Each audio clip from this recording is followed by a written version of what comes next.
Good morning, guys. It's almost Halloween. Next Saturday is Halloween, and you should know by now that I'm super excited by that. I mean, I love Halloween. I'm ready for candy and scary movies.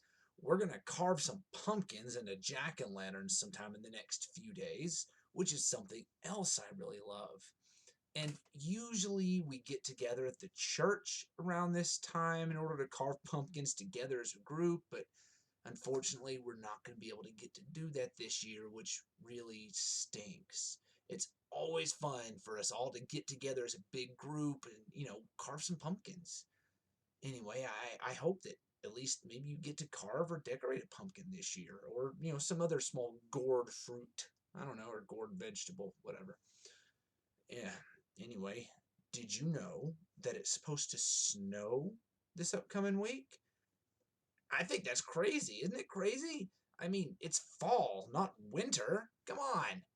Anyway, I hope you guys are having a good time at school and at home and making choices that'll keep you safe and healthy. Let's do our opening together. Repeat after me if you'd like, or just do the hand symbols with me. We are Unitarian Universalists. We are the Church of the open mind, the loving heart, and the helping hands. Together, we care for our earth and work for friendship and peace in our world. Let's begin. Today, I'm going to read you guys another story. This time, it's a story from Aesop's Fables. Have you ever heard of Aesop's Fables? Even if you don't recognize the name Aesop, I'm betting you've heard some of his stories, like that one story about the lazy grasshopper just playing around all summer while the hardworking ants were gathering food, and when it came time for winter, the grasshopper didn't have any food, but the ants did.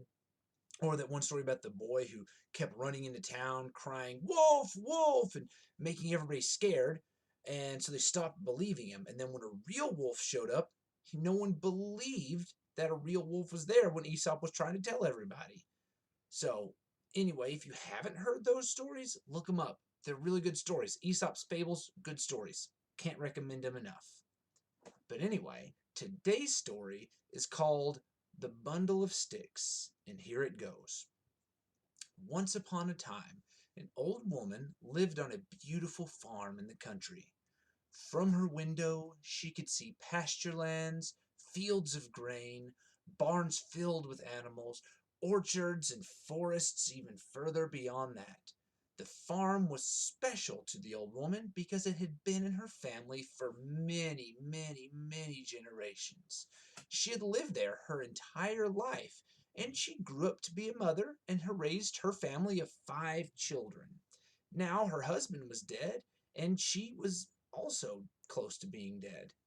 The old woman should, have been happy and content about such a good life, but she wasn't. She laid on her bed worrying about her now grown up children. They couldn't ever get along. She heard them fighting all day and all night. Even though some of them were good at farming and some were good at working with the animals, some were good at being carpenters, and others were good at, cooking food and baking and all that. They each thought that their job was the most important and that the others didn't work hard enough. They were all grown-ups now, but they still were angry at each other for things that had happened when they were kids. And they were jealous of each other because they all thought the other one was doing better than them.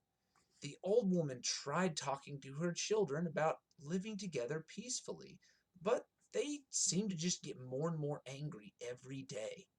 She was sure that they wouldn't be able to keep the family farm after she died because they couldn't seem to ever work together or appreciate, the gifts of one another.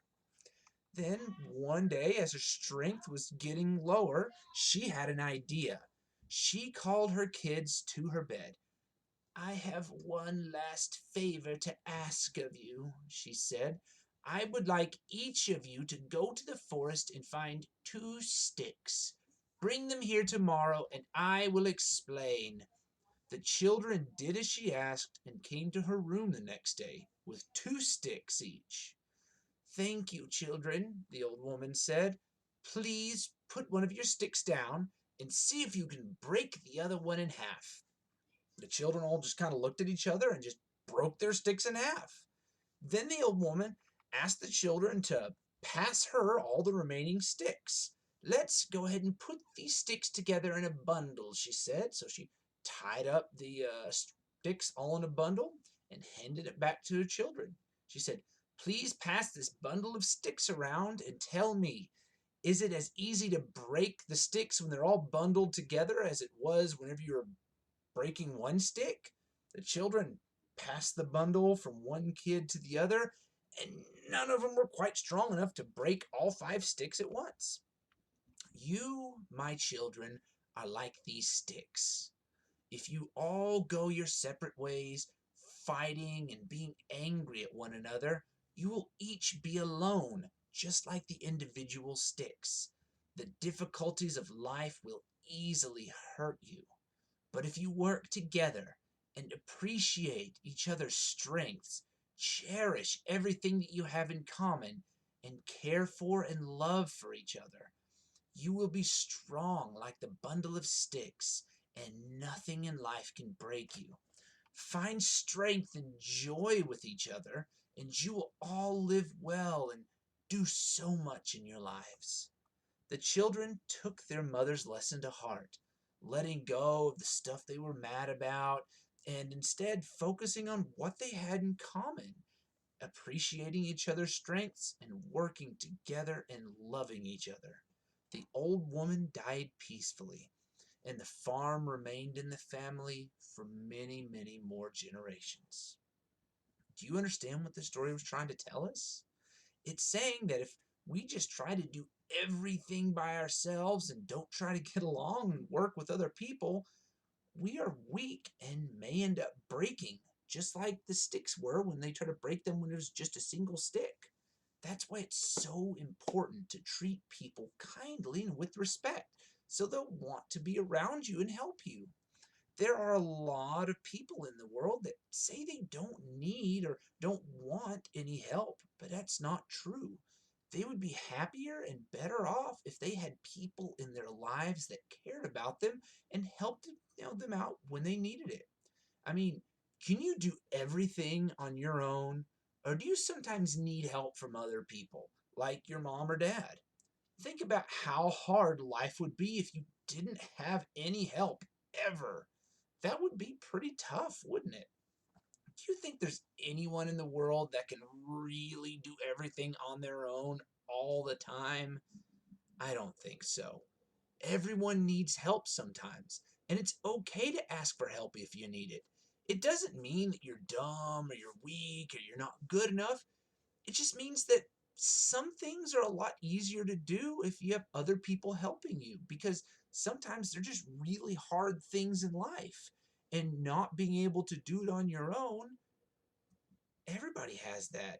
I can't do everything on my own, and I'm a grown up. I still can't, and that's okay. It's fine to admit, you know what? I need some help. It's fine. Well, that's all I have for you today, guys.